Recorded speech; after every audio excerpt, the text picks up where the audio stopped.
That would be great. That would give us a couple of hours to explore the city and get our bearings before we have to go and find Mr. Jeffries, said Rose. Samuel nodded, then went back to sit in front of the fire. The smell of smoking cooking fish filled his nostrils. He hadn't realized it before, but he was starving. He could feel himself salivating as he stared at the fish in front of him. He swallowed, biting back his hunger, and lay down on the blanket, turning to Rose and lying on his outstretched arm. Do you want to look for the post office first? Samuel asked her, trying to pass the time as the fire crackled. Rose got up onto her elbow to face him. I think we should get that done first, so we don't have to worry about it once it's done. We can send a letter to Mother and ask her to tell your dad and Barkland's parents about the change in plans. Once we've done that, we can split up and check out the town a bit before meeting up to go to the Amberstones' house, said Rose. That makes sense, said Samuel. He rolled onto his back and watched the sky darken as the clouds passed overhead. He relaxed and let the day's journey take its toll on his body. His legs ached, and he was worn out. His shoulders hummed where his pack had been strung. They had covered miles and miles since passing the orchard. It had been a dull walk, too, nothing but forest on either side of the dirt-packed road. They had spent the time telling Averley stories from when they were younger, and she did the same. Rose started to sing to herself quietly at one point, and the others joined in. She had blushed a bright red when she heard Samuel behind her match her tune before the others joined in. Chippery had amused herself by playing the spying game, trying to find different types of trees in the forest. At times they just walked on quietly, counting the paces they traveled as they went. Barkland would count to himself until he got to 1,000, and then he would start over again. He lost track of how many times he went over after the 13th repetition, but kept at it anyway. It passed the time as they traveled. Barkland closed his book and went back to the fire pit. He gently parted the pieces of fish to see if they were done, finding them satisfactorily stiff and a pleasant white color, leaking oils between the cracks in the meat. He said, "These look ready to me." He pulled one of the pieces from the rack and placed it in front of him to cool, the skin from the fish resting on the hard earth in front of him. He waved his paw over the meat to quicken its cooling. Samuel and the others each pulled a piece from the rack and did the same. While Samuel's piece cooled, he pulled the other pieces of the fish from their resting place and wrapped them in the dry leaves he had gathered. A small stream had run through the clearing next to them, and he placed the bundle near the water in hopes the cooler around the water would hasten the effect on the meat. He went back to his dinner. Rose and the others were pulling pieces of meat from the skins and popping them into their mouths. "It's wonderfully smoky," said Averley through a mouthful of fish. Rose pulled another piece from her dinner and popped it in her mouth and agreed. "You did a great job with the fish," said Rose, quite happy with her meal. They sat and ate their dinner by the fire wordlessly, enjoying their earlier efforts. Samuel threw the empty fish skin into the fire. He wasn't a fan of eating it like some of the others were. He reached to the racks and took them down, throwing the pieces that had hung across their stands into the fire as the flames built up around them. He watched as the skin curled and blackened in the pit. He washed his paws in the stream and headed back to his blanket and laid down. He was very tired. His stomach gurgled happily as he fell asleep lying on his back. He started to snore softly. Rose, continuing with her meal, laughed and looked at the others. "I guess fishing and apple picking wore him out today," she said, looking at the others. Averley smiled. She had picked up the half fish and was tearing the fat remnants out from the skin, leaving just the scales in place. She licked her lips. "He's a hard-working little otter. All the walking must be taking it out of him." "That pack is plenty heavy," said Averley, pointing to the backpack that sat at the end of the tent. "They're all heavy," said Rose. They sat and watched him sleep for a while. "He's also got that sword clanging against his knee with every step. It has to get tiring," said Chibri. Rose thought about it for a moment and agreed with the elemental. "You're right. I hope he's ready for tomorrow. Should we let him sleep out here by the fire, or should we wake him so he can get some covers?" Rose asked. Barkland raised his head from his fish as he was finishing it. "You can leave him be for a while. The night air will do him some good. We can wake him before we go to bed tonight to move him inside. I'm going to keep him company," said Chibri. She moved closer to Samuel and rested against him lightly, shrinking down to half her former size and laying her head against his side. She turned a faint blue and shrank slighter still and fell asleep against him. Her flames slowed to a low roll as she did so. "Would you like the skin to pick?" asked Barkland, turned towards Averley. "Oh, that would be great, thank you," she said, taking the skin from him and pulling up a strip of fat from the scales with her teeth. She tugged at it slightly and it broke off from the skin. She sucked the fat into her mouth with a slurp and chewed it happily. She finished off the rest of the skin and threw that and her first one into the fire to watch it burn. Rose quietly handed her the remains of her meal, and she finished it in much the same way. They went and washed their paws in the stream near the camp and came back to the fire. Samuel was still snoring to himself, and Chippery was pulsating gently as she slept beside him. Parkland sat down and started to read his book. He was almost the entire way through it, and was trying to finish it, so he could get on to the next one. Averley was sitting on the edge of her blanket and was scratching the symbols from the paper sitting on her lap into the dirt in front of her. They glowed blue as she completed them, and then remained dark as she moved on to the next one. She had gone through the entire set of correspondence spell when the runes shimmered green from the first mark to the last, and then quieted down. She sighed. That was all she was able to do without the help of her stone. At least it looks like it's working, she thought to herself as she brushed the scratches flat with her paw and started with the Clericus spell. She had been at it all day. She was happy there had been some improvement, and she was starting to memorize the order of the runes for the messaging spell. She started carving the runes of the drink spell. Her finger slipped, and she wiped away the last one she was working on and tried again. This time the rune was better and shone outwardly blue for a moment. She smiled to herself. I'm getting the hang of this, Averly thought. She finished the rest of the spell and watched as it glowed blue from beginning to end and then faded into the night. She stretched her paw and cracked her knuckles. Rose had come over to watch her write. They're very pretty, she said, watching the light build and fade. I wonder what they mean. She pointed down towards the runes in the dirt. I have no idea, said Averly. It's something I'm going to have to learn how to read before too long. She wiped away her latest efforts and started on the messaging spell again. It was longer than the Clericus spell, and the runes were slightly more complicated. They needed more strokes and contained more curving arches within them. She was finding one difficult to get right, so she wiped away the half-completed spell and focused in on the rune itself. She drew larger and with more deliberate strokes, a straight line going downward based on the way the ink blobbed on the paper she was studying, followed by a series of 4 dots arranged as though points of the square, with the line starting between the 2 furthest dots and heading through the closest 2 to come to a rest near the end of the first line, near the part that blobbed on the paper. She sketched it out and nothing happened. Averly started the marking, comparing it with the one she had used as reference. She found the issue. The dots had to be perfectly pointed and tipped slightly in a diamond shape. She tried again next to the first. Nothing happened this time either. She checked the diamond's points. They were right. So what went wrong? She thought to herself. She studied the other lines and saw that the second squiggly line didn't mesh with the reference. It swung too low and almost touched the tip of the first line. She tried again, making sure to match the spacing of each line as she went. The rune lit up in success. I wonder what will happen when you do that after getting the stone, asked Barklin, who had placed his book down and come to watch her right next to Rose. I have no idea about that either, said Averly. She really didn't. I'm hoping when I do the Clericus spell, I'll be able to turn whatever we have to drink into something delicious. I'm worried if it turns bad if you get something wrong, she wondered aloud. Barklin thought it over. Probably that, or it doesn't work at all unless everything is perfect, said Barklin. Averly rested her head in her paws and sighed. It'll take ages to get it right, won't it? Asked Averly. Rose took her paw in her own and squeezed it. You're doing so well now that it'll work the first time. I'm sure of it, replied Rose, hopefully. Averly smiled and looked up at her. I hope you're right. I'm going to keep practicing until I can get every one of the markings right in order on the first try, said Averly.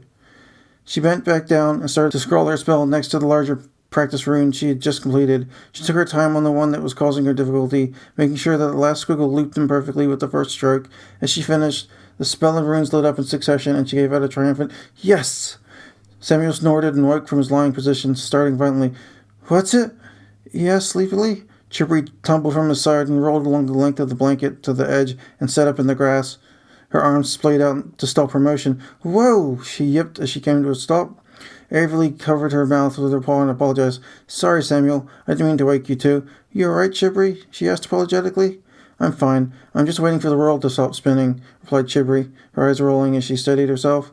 Samuel blinked heavily, shaking the sleep from his body as best he could. What are you up to? Asked Samuel.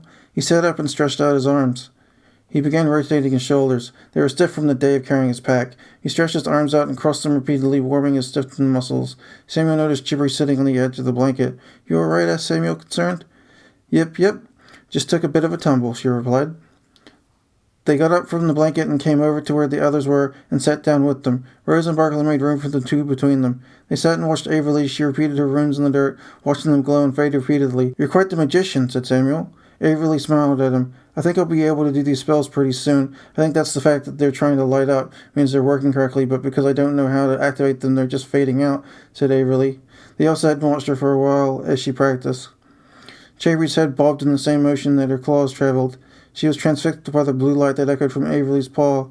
Averly flexed her fingers, opening and closing her fists, stretching them outward as far as she could. She took a break from her drawings and looked up at the others. I can't wait until we get to the city, said Averly excitedly. I hope Jeffries is a nice animal, said Rose. Rose got up from the blanket and retrieved the water skin from her tent and came back to sit with the others. She opened the cap of the skin and took a long draught from the container, her throat bulging rhythmically as she drank. She finished the rest of the tea she had helped prepare that morning and let out a satisfied breath as she swallowed the last of it. Samuel licked his lips as she closed the cap of the skin. He didn't realize how thirsty he'd become. Then he remembered that he had finished his tea earlier that day and felt a twinge of regret that he wouldn't get to have any more of it. He got up and went to his tent and pulled his water skin from his bag. Walking over to the small stream that trickled by the camp, he unscrewed the cap from the container and bent it down into the stream. He whistled quietly to himself and filled his bulging skin. Removing the skin from the water, he took a swig from the container and wet his parched lips. He took a long drink and bent the skin back down into the water to refill it. He would need it for the walk tomorrow. He made his way back to the group. "I think I'm going to head off to bed," Samuel said, still sleepily. "We have a long day ahead of us, and I want to make sure I get enough rest for the walk. I think we'll try to cover as much as we can tomorrow so we can get into the city's walls as soon as possible. I think it's time we hit the sack." Avery looked at the work she had done in the dirt in front of her. Feeling of accomplishment and a slight tone of disappointment filled her. She wanted to keep working, but Samuel was right. They did need to get to bed, or they would sleep late, and it would take that much longer to get to their destination. She wiped away the remaining scratch marks. "You're right," she said, getting up from her blanket and carrying it with her to her tent. She bent down and crawled inside, laying her blanket out in front of her as she moved. She popped her head out between the tent canopy and wished them a good night and laid down to sleep. She traced the problematic rune in the air with her finger. It shone blue for a moment and disappeared. She smiled to herself as she fell asleep. Rose and Samuel moved off to their tents and went to bed, with Chibree following behind.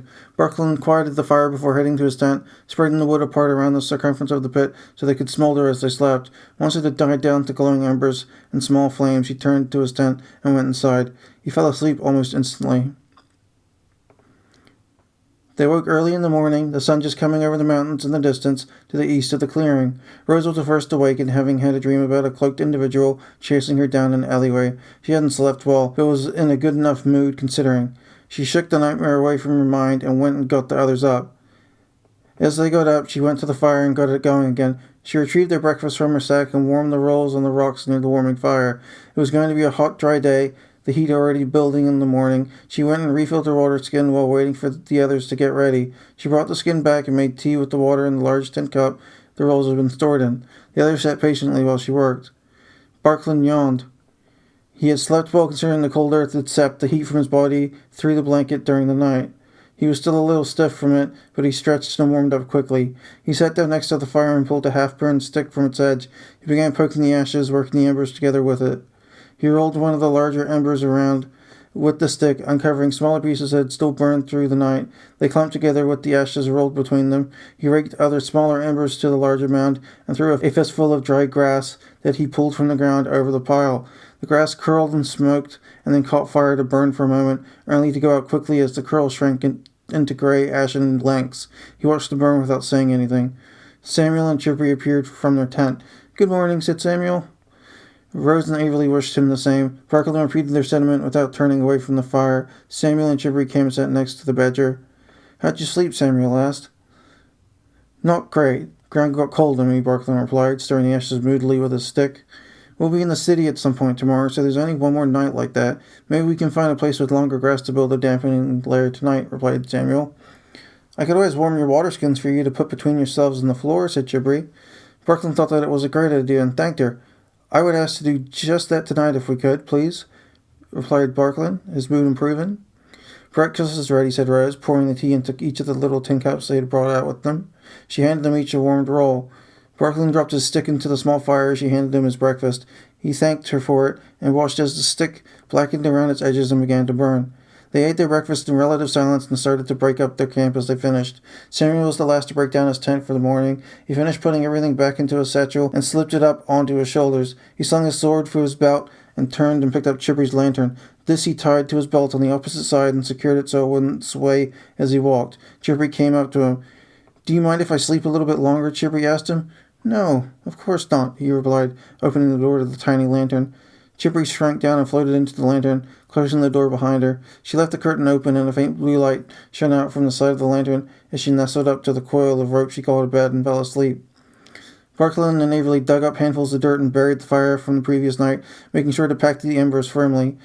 Averly poured her water skin over the pile, and the dirt steamed slightly. She went off to the stream and refilled her skin, and then tied it to her bag. She swung the backpack over her shoulders and secured it tightly against them. She looked at the others. They were ready to get going. They made their way to the pathway through the clearing and started their trek for the day, Rose leading the way. She walked quietly for the first few hours. The morning heat was building at a quick pace. They were already starting to sweat by the time they reached the first marker, a sign post pointing to Tanzania on the left side of the road. The post pointed back the way they had come, with the word "Crossroad" in large black lettering. The paint had dribbled where the sign maker had added it, and there were dark lines that ran on the sign and the post below. They took little notice of it, other than to rest by it for 20 minutes to let their feet get a break from the hard-packed dirt road they had been walking on. Then they continued on towards their goal. They rarely spoke that day, instead taking the quiet as a combined sense of determination to reach their end point for the day as quickly as they possibly could. They ate their lunch, scones and the last of the apples split into chunks as they walked, taking no time to stop and enjoy their meal. Brooklyn decided to start reading while they marched towards their goal for the day. He had years of practice walking while reading, and kept up with the group easily. He stayed near the edge of the road where the carriage tracks had not lain ruts into the dirt over the years, where he could keep his footing level and stay on a straight path when he moved. Eventually Samuel started to whistle a tuneless song as he walked, and Rose and Averly joined in, matching his tempo and pitch as best they could. The song ended, and the three of them fell into silence again. They traveled like that well into the afternoon. It was reaching late dusk while they walked. Brooklyn checked the map as they moved. They had covered the distance they had wanted to, and more so, deciding to keep moving so they could have the shortest walk possible the next day. They continued moving down the pathway as it got dark. Chippery had woken and left her lantern hours before, and was floating next to Samuel as they walked. As it got dark, her flames cast a light in a radius around the group, lighting the part of the pathway in front, around, and behind them. They continued on, thankful that they didn't need to carry torches as well. They were getting tired. Averly was at the back of the group, behind Barkley, him falling behind him once he had stopped his reading, as it had started to get dark. She was the first to hear it, a faint rumbling coming up from behind them. It grew steadily louder as it came closer. It was a carriage. When she saw the markings on the front of the carriage, her eyes opened wide in terror. She grabbed Barklin's arm and pointed to it. "I've got to hide!" she exclaimed to the bewildered Badger. The others turned and stopped at the sound of her voice. She ran over to the side of the road and dove behind the bushes that skirted the edge of the path. She peered out from beneath them, her yellow eyes shining with fright as the carriage passed by the group. The red-eyed hare that sat at the carriage controls grinning his teeth never slowed or took notice of them as he passed. Once the lights from the carriage had faded into the distance, and she was sure she was safe, Averly pulled herself out from the bushes and got back up to the road, dusting herself off. She looked at the four of them. "Sorry about that. That carriage was my old home," she said. The others looked at her in mild shock. "Who is that hare driving the carriage?" asked Rose. Averly gritted her teeth. "Valderon," said Averly. "He always drives that carriage when it's dark. Doesn't trust any of the others to look after it properly. You tell us," said Averly, badly shaken. "He's heading to Tanzania to set up shop. We'll have to be careful while we're there." Rose nodded. "All right, we'll make sure we keep an eye out for him in the carriage while we're there," said Rose. "It's not him I'm really worried about. It's the others that really worry me. If they tell him they found me, I'll never be able to get away from him," said Averly, visibly scared. "He doesn't take to deserters," and she shuddered violently. Samuel came up to her and put his paws on her shoulders. "It's all right. We'll take care of you. No one is going to hurt you while we're around. We'll do our best to make sure none of them see you while you're in town," said Samuel. He smiled confidently at her. Her worry eased slightly. "Thanks. That means a lot," said Averly, still shaking from the fright of seeing her old guardian race out towards her from the dark. "Do you mind if we stop here for the night and make camp?" She was pointing over to the small copse of trees to the side of the road. Brooklyn consulted his map. "We've made it quite far. We're about halfway between the planned stop for the night and the city itself. We should be able to get there before noon tomorrow if we wake up at dawn," he said, snapping the book shut. "I think that's a fine idea," said Samuel. They made their camp under an oak tree and ate their dinner. Ailey was still shaking from seeing her old nemesis and was quiet while they ate. Rose looked over to her as they finished their fish. "You all right?" she asked. "Yeah, I'm okay. I just wasn't expecting to see him again. He had said he was going to head east towards the towns over the mountains after the Mistral Hop Festival, but I didn't think he would travel up here where we were headed. He must be looking for me, and figured I would go there first," said Averly. She had wrapped herself in her blanket and clung to it tightly as she spoke. "He can be awfully scary when he's mad." She pulled the blanket even tighter. Rose went over to her and placed a paw on her shoulder and began rubbing her gently. "It'll be all right. The four of us won't let anything happen to you," said Rose. Averly smiled at her. "You're a good animal," said Averly. "Thanks for being willing to take care of me like that. Nobody has ever done that for me before." Rose patted her on the shoulder. "We're friends," said Rose. "That's what friends do for one another. take care of each other even when they're scared, like you are now. It'll work out. We'll get you to the Amberstone house and you'll get that jewel so you can protect yourself." Samuel, Chippy, and Birkeland nodded in unison. Avery smiled at the thought. "That's right," said Avery. "I'll be able to learn offensive and defensive spells." She calmed down considerably after that. They stayed with her until she yawned and told them she was going to bed. Avery wished them a good night. "Thanks for being my friend," she said, and bent down and crawled into her tent with her blanket. She fell asleep holding a corner of the blanket between her paws, her face snuggled up to it protectively. Samuel turned to the others. "What should we do about Valderon?" he asked. "If we can avoid him and his gang, that would be the best. So we should head to the Amberstones first and get Avery sorted before we do anything else. The sooner she's got a way to defend herself, the better. Then we can split up and get our errands sorted.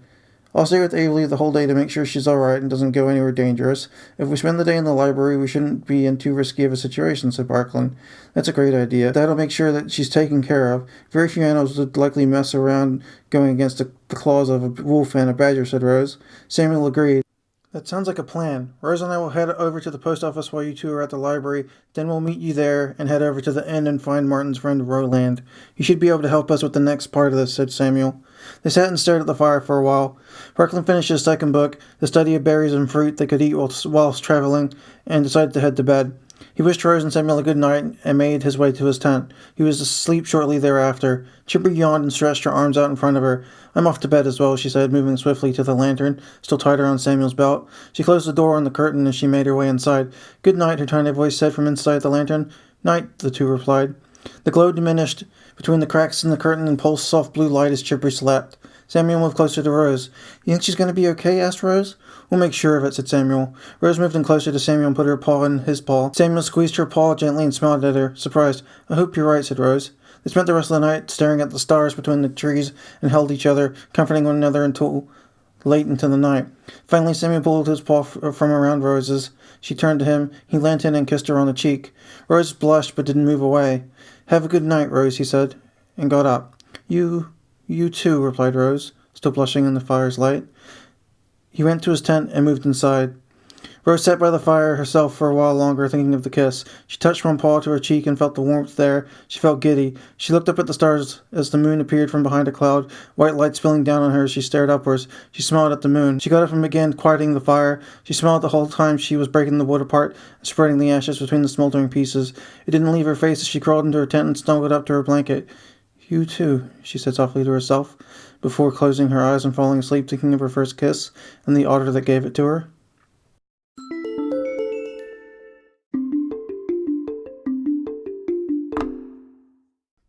Please visit anchor.fm/divergentmind to leave a message so that I may get back to you. Thank you. Have a nice day. So Anchor is asking me to ask you to support me financially. I would ask that you go to my Patreon to do that, which is patreon.com/divergentmind. It means you can either become a monthly subscriber at a different tier of $1 to $3 to $5. I'm not looking for a lot. I'm not asking for a lot. I'm not asking for anything. This is going to go to the end of my podcast. I don't like it when podcasts straight up ask you for money when I'm doing okay. Well, I'm not doing okay. I'm surviving now to the point that I can make this. I would love to be able to make improvements to this by, say, getting... So basically, I'm running off an iPad, and I would like to improve it by getting different things that would make it better. Maybe some headphones that monitor output, or a better mic, though the mic I got was from J-Wife, so I might not even use the better mic. You know what I mean? It's all about whatever I need at the time, but really it's just to get healthy again, because I'm currently over 300 pounds and I don't want to die that young. I would really like to be able to afford some vegetables so I can go back to my vegetarian diet, because being this big sucks. And I'm happy to sit in a chair all day, but I really got to walk my butt off, literally. So that's what the money would be for. It would be for healthy food, because I can't afford it. I can afford ramen and pasta and rice and beans, but I can't live on carbs because that's how you get this big on antipsychotics. Junk food and carbs, which is just cheap and plentiful around me. So I would like to leave my house and just lose some weight. And to do that, I would like to go to the store and buy some vegetables, please. But you don't have to do anything. I'm not asking you to. I'm not begging. I'll figure it out on my own. Much pleasure, Jay.